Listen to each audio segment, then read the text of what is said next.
क्या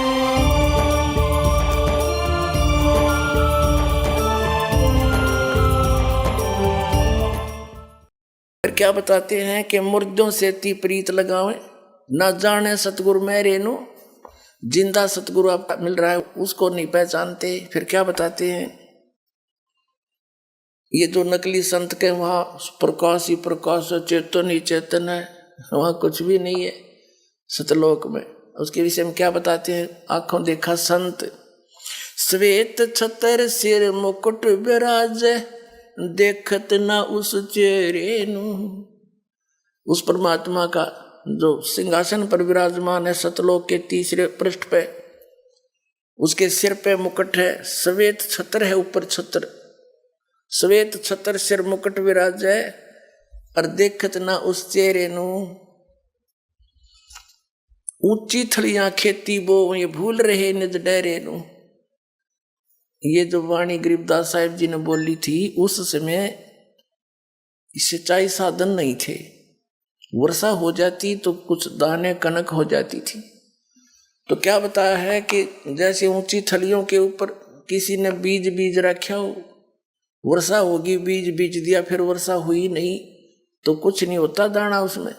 और नीचे डहर होती थी, समतल सथल, ऊपर भी वर्षा हुआ जल, ऊपर की ऊंची थलियों पर वर्षा हुआ, ऊंचे स्थानों पर वर्षा हुआ, जल भी उस झील वाले में आकर रुकता था। उसमें इतनी पर्याप्त सिंचाई का वो जल हो जाता था। उसमें खेती बीजने से थोड़ी बहुत वर्षा कभी हो जाती तो ऊंची थलियों पर कुछ भी नहीं होता था। और डहर, जो डहर उपजाऊ स्थल होती थी और झील का स्थान होता था, तो कहते हैं ऊंचे थलियों पर 1 मन 1 एकड़ में हो, 2 मन हो जा, और नीचे डहर के अंदर 40 मन हो जाते हैं वो।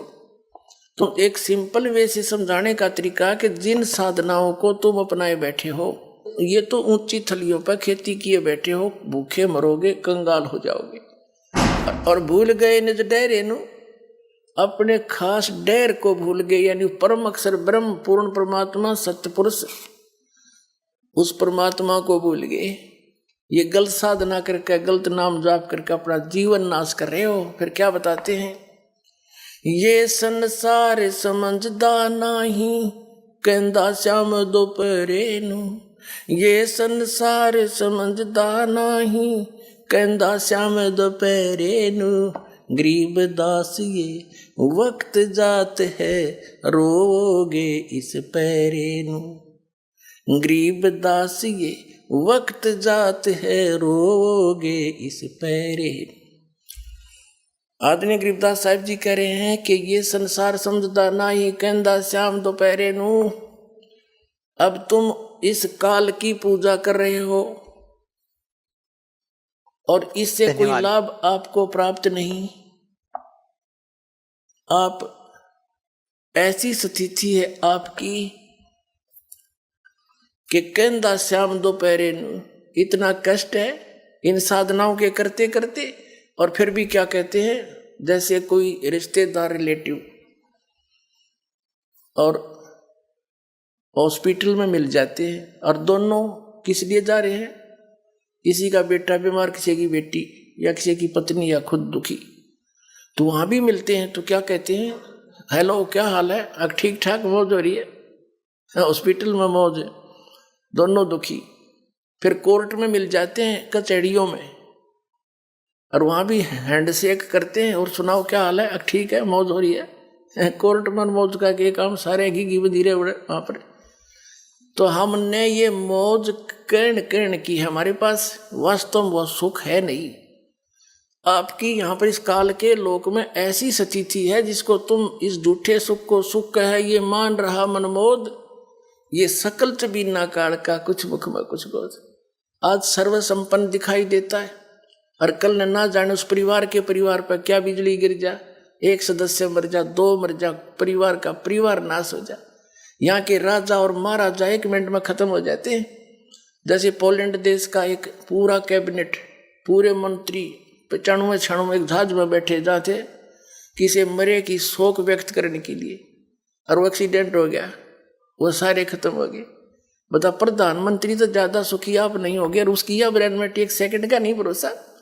तो यहाँ कहते हैं तुमने तो आपकी ऐसी स्थिति है जैसे कोई शराब पी रखी हो, अच्छा नशा हो रहा हो, और दोपहर यानी 12 बजे के आसपास बाहर जून के महीने में हरियाणा, पंजाब, राजस्थान, उत्तर प्रदेश का युवा क्षेत्र हो और बाहर पड़ा हो किधर धूप में है, उसका पसीना हो रहा, सारा रेत में खराब हो रहा, मिट्टी लगी पड़ी है, और उसको कोई अरमो में जागा रहे, कोई उसको कहे भाई उठ, ये गलत स्थान पर है, तो दुखी हो रहा, चल तुझे वहां वृक्ष के नीचे बैठा देता हूं, वो कहता छोड़ दे, मौज हो रही है। यह स्थिति अपनी है भी। कबीर परमात्मा कहते हैं तुम इस काल के लोक ने छोड़ के और चलो सतलोक में। क्या बताते हैं परमात्मा के चल हंसा सतलोक हमारे और छोड़ो ये संसारा हो, और आपने को ना ठीक है बहुत हो रही है, आपने क्या दुख है यहाँ पर, और जो दुख आएगा जब देखना क्या होगा। तो क्या बताते हैं कि ये संसार समझदा ना ही कहंदा श्याम दोपहरे नू। एक तो यहाँ के सारे दुख ने सुख मान रहे हो तुम, और दूसरे ऊंची थलियां खेती बो में भूल रहे निज डेरे नू। ये नकली साधना नकली संतों को फंस गए, और सारे उठ उआ बाई का ज्ञान, इनका कोई मंत्र ठीक नहीं जिसे मोक्ष हो जा, इनका कोई भी मंत्र साधना और ज्ञान बिल्कुल व्यर्थ है, कोई ठीक नहीं। इसके विषय में कहते हैं कि गरीब दास ये वक्त जात है, रोगे इस पैरे नू। सर नमस्कार। सर साहेब। सर क्या शुभ नाम है आपका? सुधीर कुमार। सुधीर कुमार जी कहाँ से आए हैं आप? गांव हरिपुरा, तहसील अबोहर, पंजाब से आया हूँ जी। तो सद्भक्ति संत रामपाल जी महाराज ने आपको दी है, उसको करने से आपको क्या लाभ मिला? लाभ तो ऐसे है, गिनाने बैठ जाऊं तो 3 दिन भी शायद कम पड़ जाएंगे। आर्थिक, सामाजिक और जो मानसिक लाभ है वो बहुत ज़्यादा हुए हैं। हमारे घर के आर्थिक हालात बहुत बुरे थे, और आज मालिक की दया है कि 2 सालों में ही इतना कुछ पा लिया है जो पिछले 20 सालों में भी हमने नहीं पाया। और मेरे पापा जी जो 5 साल से बीमार थे, हर रोज़ कहीं ना कहीं दवाई ले जाने के लिए उनको लेके जाना पड़ता था, पर आज वो पूरी तरह तंदुरुस्त है सतगुरु जी के नाम लेने से, और आर्थिक हालात तो बहुत अच्छे सुधर गए। और इसके साथ में 2-3 बार ऐसी दुर्घटनाओं से सतगुरुदेव ने मुझे बचाया है, जिसका आज मैं याद करता हूँ, वर्णन करता हूँ तो आंखों में आंसू आते हैं। एक बार क्या हुआ कि मैं हबोर से गंगानगर साइड जा रहा था, तो रस्तों में जो फौजी ट्रक थे वो जा रहे थे। मैंने कहा अरे क्रॉस कर लूँगा, तो सामने से एक बाइक और आ गई, कार आई, तो इतना भयंकर कि मतलब गुरुजी ने चमत्कार किया कि मेरी बाइक बिल्कुल ऐसे जा रहा था, मैं बिल्कुल ऐसे हो गई, और जो आगे जो ट्रक जा रहा था उसमें फौजी बैठे थे, तो वो देख के बड़े हैरान थे भाई अरे इसकी बाइक ऐसे बिल्कुल ऐसे कैसे हो गई। तो ये सब सतगुरुदेव की कृपा ही थी। एक बार मैं जो है काम ख़त्म करके अपने घर जा रहा था, उस समय मैंने देखा कि आगे जस्ट पशु आ गए और मेरी आंखें बंद हो गई। मैंने सतगुरुदेव का नाम लिया, और जब आंखें खोल ली है तो मैं आगे जा चुका था और वो पशु सिर्फ पीछे रह गए। और ये मेरे सतगुरुदेव की कृपा है कि आज मैं यहाँ पे खड़ा हूँ। और लाभ तो सर ऐसे है, आर्थिक लाभ हमारा जो मकान जो नहीं बन रहा था वो आज हमने मकान भी बना लिया, इतनी मालिक की कृपा है। आज बाइक भी अपने पास, मकान भी बना लिया, और जो है शादी भी हमने भाई की शादी कर। और आर्थिक में और सामाजिक में, और जो मन में तड़फ थी, जो मालिक को मिलने की तड़फ थी, आज तो ये लगता है कि अरे ये तो कुछ नहीं है उस लाभ के लिए, जिसके लाभ के लिए अगर सारी धन दौलत, रावण जैसे राजा भी अपनी दौलत गवा के वो जो नहीं पा सके, वो आज मैं पा गया हूँ, और सिर्फ अपने सतगुरुदेव की कृपा से। और आज मुझे अपने सारे ही सवालों के जवाब मुझे मिल चुके हैं। मेरे गुरुदेव जी की कृपा है कि आज दास को सब पता है। सर बहुत बहुत धन्यवाद आपका। सत साहिब।